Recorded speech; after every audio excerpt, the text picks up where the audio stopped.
Hi guys, welcome back to my channel. Welcome back to another video. Big shout out to our notification gang. Thank you so much for your continuous love and your support. Thank you. So in today's video I just wanted to talk about some tips things I learned, things I wish I knew. Let's call it things I wish I knew. Things I wish I knew before having my rota or before planning my rota. The top one that I would recommend for you, whether you are planning yours, whether you're just watching because this is intriguing to you, or whether you're watching for later on in life or whatever it may be, communication. Number one, communication is so important, so important, especially when you are sort of merging two things together. So for my rota, it was very much me and my ideals and what I wanted, and my parents and their ideals and what they wanted. You know, my parents really wanted to stick to the traditional way that it's done, and I wanted to do it the 21st century way, you know, with outfits and all that kind of stuff. And my parents initially were like, that ain't the way we did it. And it took some time for us to both meet in the middle and understand that, you know, this is their event and this is my event. Like, it's our event as a family. It's not my event as Tatenda. It's our event as a family. So having that communication between you and your parents, or you and whoever it is, your auntie, so that they can communicate further up, whatever it is, having just that communication is very, very important. But also you need to understand that not every parent is going to be as forthcoming as mine were to changing some things and tweaking some things and, you know, doing it a certain way. Whereas some parents are going to be more, you know, accepting of tweaking and changing and whatever. It depends on your parents. So just because I've said something doesn't mean that's what the case is going to be for your parents. Each parent is different. Each family is different. The things that are done and the way it's done differs throughout families and things like that. So don't take my word as biblical. Take it as something to put into consideration, that communication and communicating with your parents what you want and them communicating to you what they want is very important. Second thing that I would recommend, with which it took me a long time to get to this point, and I know in hindsight that if I had gotten to this point earlier, a lot of stresses would have been removed from my shoulders, which was to understand that this process of rota is so important to your parents, and that it's important to them because of way bigger things than what you think, and to allow them that opportunity to be in control and to just let go and understand the fact that this is tradition. It's tradition, and you're not always going to understand tradition. You're not always going to agree with tradition, but it's not going to kill you, especially for some people who are going to have a white wedding after or another ceremony after. It's not going to kill you to let go and let them have their part, because it doesn't benefit you if you have it and everything like that, but people are angry, people are annoyed, you know, you are beefing with your parents and whatever, like it defeats the entire purpose, because the point of rota is to pay gratitude and homage. It's a token of appreciation from your partner to your parents for raising you, a beautiful young lady. And it's like, if you are fighting your parents about the way that it needs to be done, I mean, are you the beautiful young lady that they raised, or what? So for me, it took me a while to let go, because I love to be in control and plan this and that, this and that, this. And it's like with rota, as the bride, you're not really told a lot of information, or you hear it once it's like ga, ga, ga, ga, ga, then you hear it type of thing. So for me, it took me a while to finally get to the point where I was like, okay, this is how it is. This is how it is. I'll have control when it's time for my wedding. Let me just let go and let my parents be in control and be happy. and you'll see the difference that it'll make. You'll see how more receptive they will be. You'll see how beautiful the event will turn out. It may not be the way that you had wanted it to be, but it will be beautiful because of the joining of two families, because of the culture.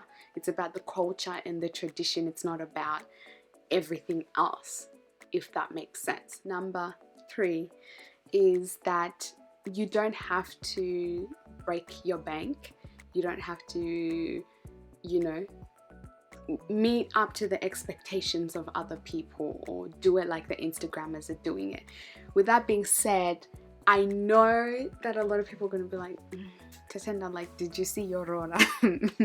With that being said, to be honest, my Rora was not as grand as what other people's Roras were. It wasn't.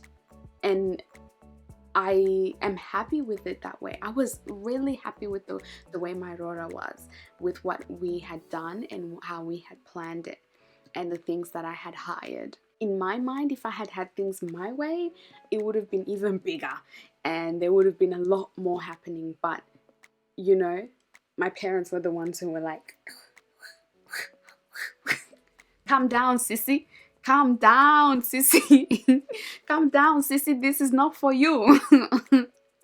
Don't feel pressure to want to do it like, other people out there, because each family is different. There were certain things that I wanted to be a part of my Rora that my parents said no to, that other people had in their Rora. And that's because they were allowed to have that, because those are their parents and what they can do. But this is what I did, and it turned out beautifully. I would not change anything. Tip number 4 is that prayer is a very, very important part of Rora. As we know, with anything in life, any big events and things like that, there's always going to be things that happen, and it's really, really important to commit your plans unto the Lord, to commit your day unto the Lord. We had such a strong unit of people praying and fasting. Farai and I were praying and fasting from the week leading up. I know my mom was. I know there were a lot of people who were praying and fasting with us. To be honest, I think the joy, the peace, everything, the ambience of the entire day had nothing to do with any planning, anything that I had done or that my family had done or anything like that. I put that all onto God, because I know that that's not something that's common, especially for things like your wedding, Rora, things like that, engagement. Pray. Commit your plans unto the Lord and He will establish them. Commit your plans. Commit and pray. If you want to fast. If you want to just keep it at praying. I know that the success of the day was because of the prayer and because of God being a part of the day. So that's my tip number 4, which should actually be tip number 1. Number 5 is that you cannot control the day. You cannot. A lot of things are going to happen. Not bad things, but I mean in the sense that time is not really a thing for traditional stuff. African parties, African things. Worse off for things like Rora and stuff like that. There's no program. First of all, there will never be a program. There will never be a program. But things will happen, things will change and things like that. So don't even try and set a program. If you're going to get things like a photographer and things like that, get someone who you have communicated with and told them that this is how it's going to go. The way that I set it up with my photographer, he was absolutely exceptional. He came to my area where I lived and was within the area at a friend's house, so that when the ceremony was over, all I had to do was call him and he would be at my house within 15 minutes, because obviously you don't know when things are going to end.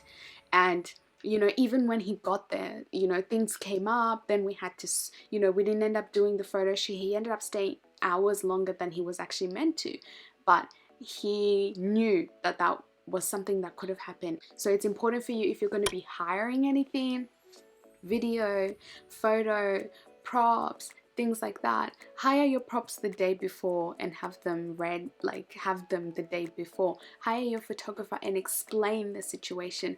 Hire an African photographer. It works out better that way because you'll be able to, they'll understand it a little bit better. But there's nothing wrong with hiring any photographer, but you just need to explain the situation to them, because time moves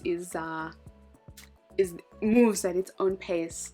So if you try and force it, you'll get mad and you'll get upset. So it's better to just go with the flow and make sure that everyone is aware that this is a flow thing. There's no set time or anything like that.